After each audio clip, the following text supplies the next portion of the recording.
Okay, Colts, obviously, tough stretch for you guys, but I feel like when I watch you guys and the interactions in the room and in morning skates, there's still a lot of hustle, there's still a lot of belief. Is it just memory of a goldfish, move on, and keep finding a way? Yeah, no, definitely. I think, obviously it's earlier on in the season, not getting the results we want, but, I think it starts with the leaders in here. They're doing a great job kind of keeping everyone focused, keeping kind of everyone even keel. There's going to be ups and downs throughout the season, so, let's get the, downs out of the way right now and kind of just move forward. And, we've been watching a lot of videos, seen some positives that we can take from it and kind of just taking it game by game. I mean, you guys finish off that second half of the game and mostly the third period. I mean, fantastic. You guys look great. I mean, is that sort of where you build off of? Is it the last 20 minutes of that game? Yeah, 100%. Obviously we got to piece together a full 60, but again, the second half of that game, I thought we dominated.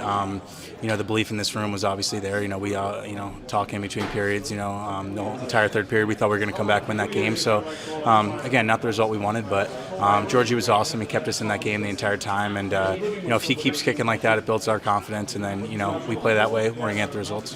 Tonight against a team like Anaheim, who's on the lower end of the spectrum, are you looking at that, or are you more like, let's just do what we've got to do? It doesn't matter who the opponent is, and the results will come because we know our systems, we know what this group's capable of. 100%.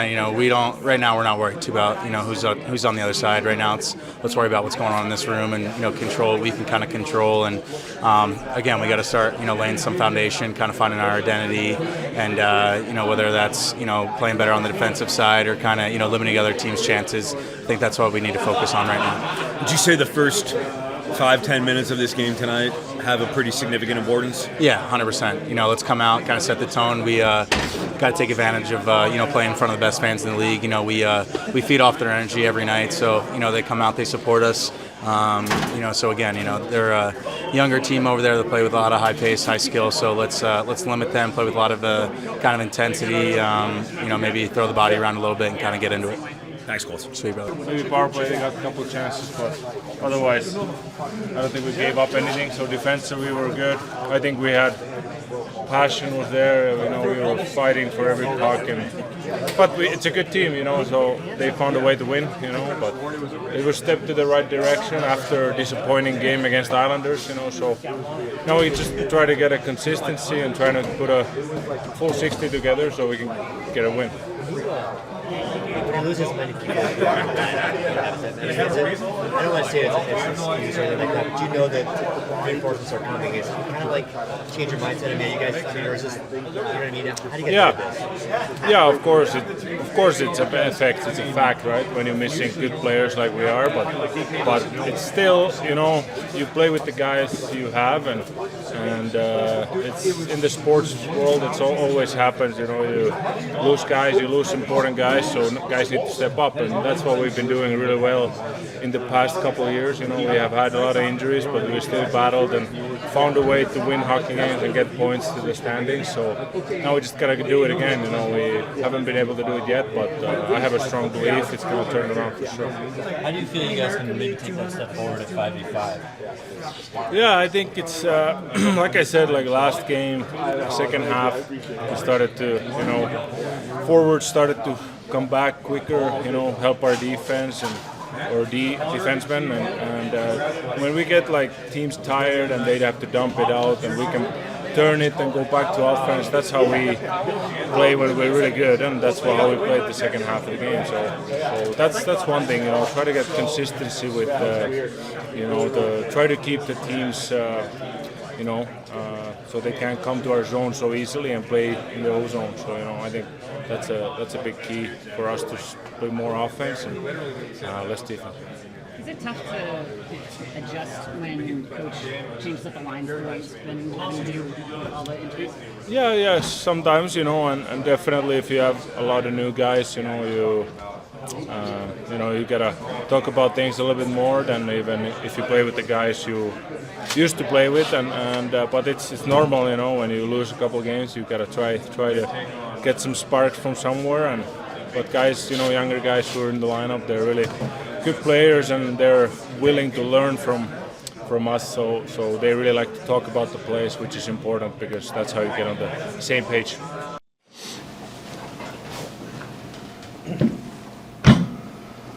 Okay, questions for Jared? Coach, you, sorry, big picture question right after that. You look around the league and there's a lot of upper echelon teams kind of struggling right now. Is there a common denominator, or not struggling, but trying to get back on track? Just early? I don't know. I think it just depends on the year. It's like there's some teams that have come out really hungry to start the season, and maybe teams that didn't have high expectations, like outside high expectations, but everyone wants to get off to a good start. They're digging in and having success, and then there's teams that are struggling to find their game a little bit. But I don't think year to year you can look at it and be like, oh, I can't believe top teams are struggling or teams expected to be at the top are struggling. I just think it just sort of depends on, a lot of details of your game, and can vary from year to year. A lot of line shuffling in the first 4 games, and then you lose Drouin. But it seemed like last game, when you guys started to take over, it was Colton with McKinnon and Rantanen, and Casey was playing, I think it was with Kovalenko and O'Connor. Do you kind of finally feel like you have something you can roll with here? Yeah, that's what we're going to start with tonight for sure, and hopefully keep it. I like both those lines. I mentioned the other game or the other night. The Middlestead line did a really nice job, like in the latter part of the game as they got together, and Colton and McKinnon and Rantanen played really hard and were highly effective. So that'll be our top 6 tonight. And talking about some of those line shuffles, where have you seen the players take initiative to build chemistry with one another? I mean, I think that's an ongoing process all the time. So, like when we put new lines together, I tend to try and leave our lines as much as possible the same. I put them together, or we put them together for a reason, because that's where we see a fit. We know our players pretty well. There are some guys we're still figuring out, like what their strengths are, how they can help us, how to deploy them for sure. Especially with some of the young guys, we're trying to push them and then see if they can grow into their roles.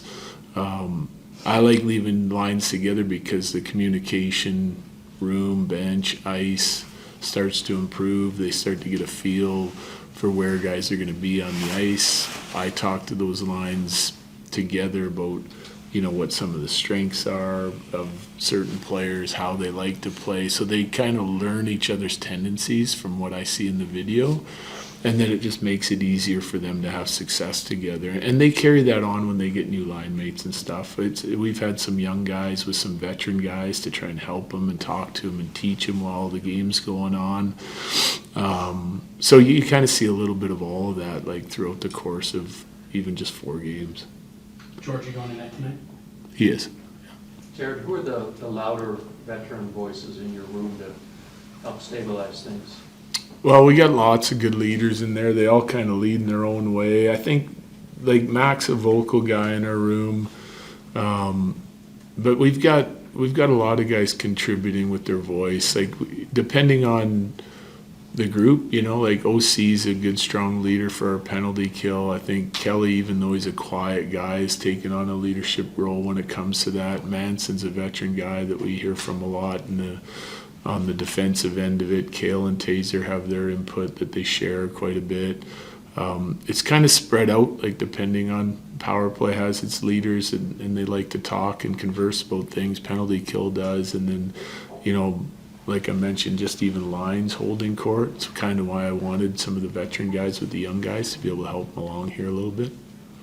Jared, Greg Cronin has talked a lot about dealing with younger players, and there's nothing that replicates reps. Yeah. But not getting too down on them, because it's a fine line between building that experience and losing confidence. How Right. fine a line is that as a coach? It's a fine line, I think, depending on your team and the way your team's playing. Like, I think you want to, like, there's an element of patience with it, right? For sure. Like, setting realistic expectations and understanding the age of a player, the experience of a player, the talent level of a player. You want them to play instinctual hockey. You want them to make plays and be somewhat free out there instead of being just a robot, because that's where you're going to see their best.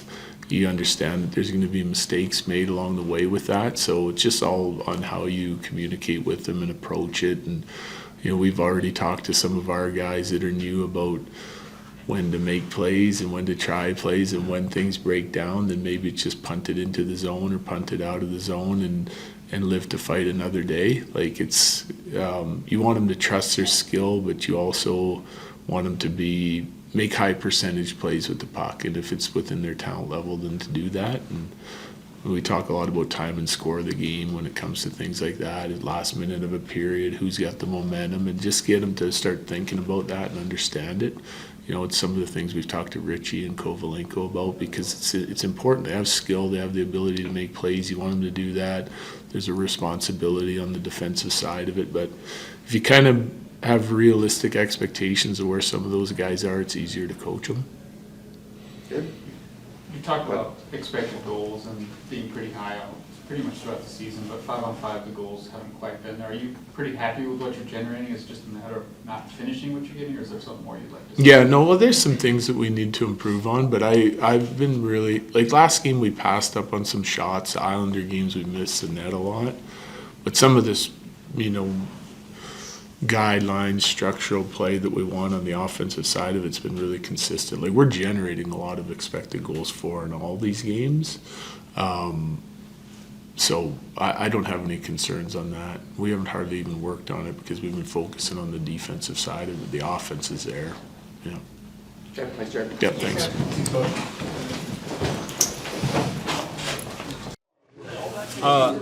Troy, obviously, it's got to be cool anytime you get a chance to come back here, Colorado. Started here for you. Just kind of, are there still emotions when you get into the building and you look up?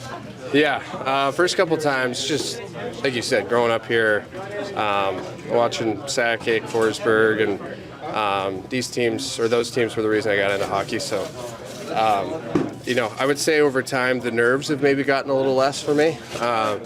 It feels just more like any other game in terms of, preparing for it. But just the emotional side of things, having my family here and getting to play against some of those guys that I know pretty well now. So, from a lot of different angles, it's emotionally just a fun game for me. Yeah, you played your youth hockey here, obviously, and for a guy like you, there's still a lot of kids in the programs that you played for looking up to you that come into the stands tonight. It's kind of a full circle moment. Yeah, I mean, I'm, hopefully I can be that for, the little Troy Terrys and Brandon Carlos and, kind of the wave of kids that we grew up, because we had those teams back in the day with Sakic and, but yeah, I'm also as passionate of a Denver person as you find. The guys tell me to turn the page a lot, has said to me a lot. So, I'm very passionate about being from here, and I love it here. So, it's great for me. The guys give me a hard time for food recommendations and all that, and if it's not good, they give me a hard time. But other than that, it's fun.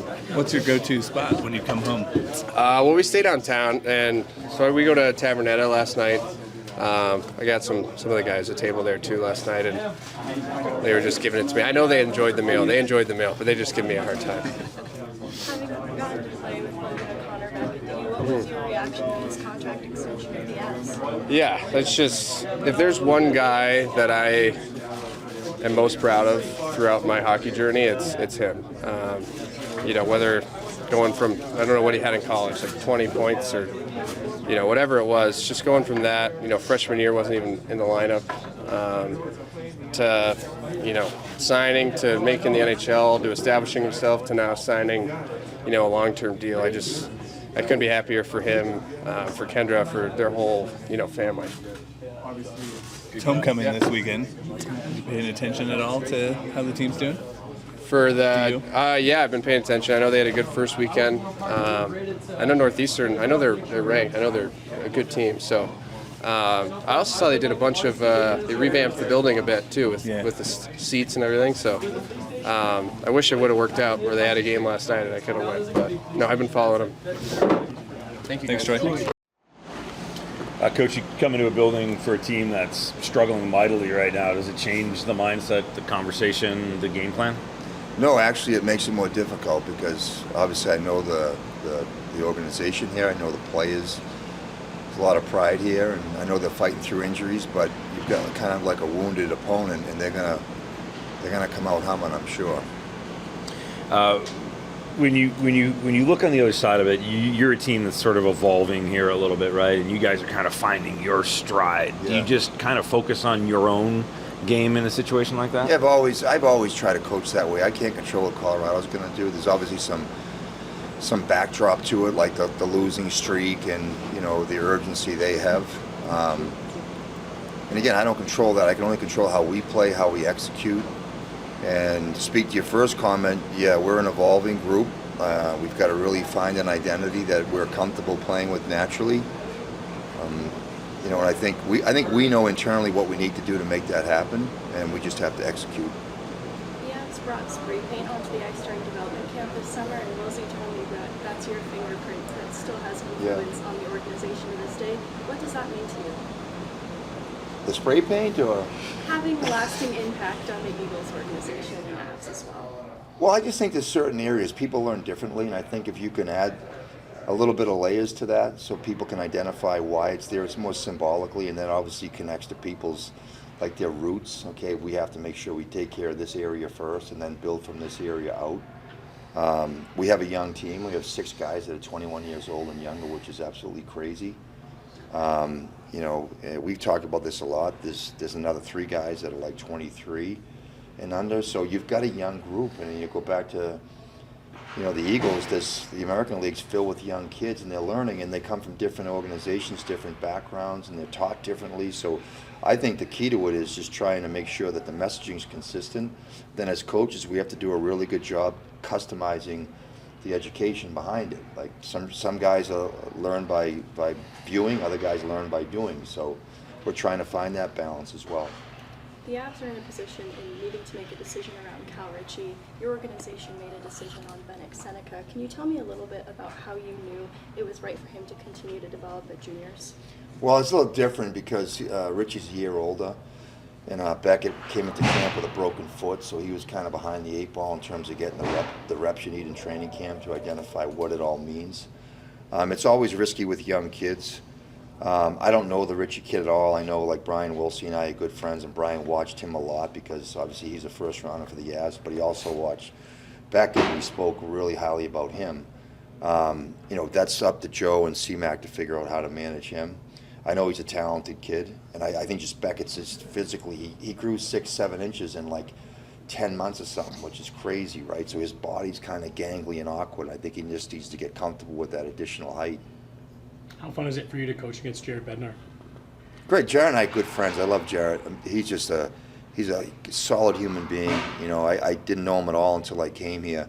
That was back in 2018. He's always been gracious and humble, and I think to me, like, he's one of those coaches that's earned every stripe on his rank, and you look where he's come from as a player and as a coach, and the work he's put in, and just the way he carries himself. He's such a humble person. I'm really happy for him, and I'm always going to root for him. When the goaltending on the other end is as leaky as it's been, is it kind of easy to get in that mindset of just shooting from anywhere in the offensive zone? Yeah, we want to shoot anyway. We don't care who's in the net. That's part of what we're trying to change. Our group wants to do surgery around the net. We've got to start just pounding pucks there. How do you kind of differentiate from just getting pucks from the net and anywhere and kind of getting into those high leverage or high percentage areas? Well, the interesting thing is if you shoot it from outside of home plate, usually you get those high level chances off of rebounds, or the end walls are real lively. And again, we're trying to sell that to our group, that one shot could be 2 shots in a matter of a second if you just get rid of it. I think too often we wait to find the perfect opportunity, and that doesn't always work. What are you looking to see out of Ross and Jansen tonight in their season debuts? I'm sorry, I missed the first one. Ross and Jansen.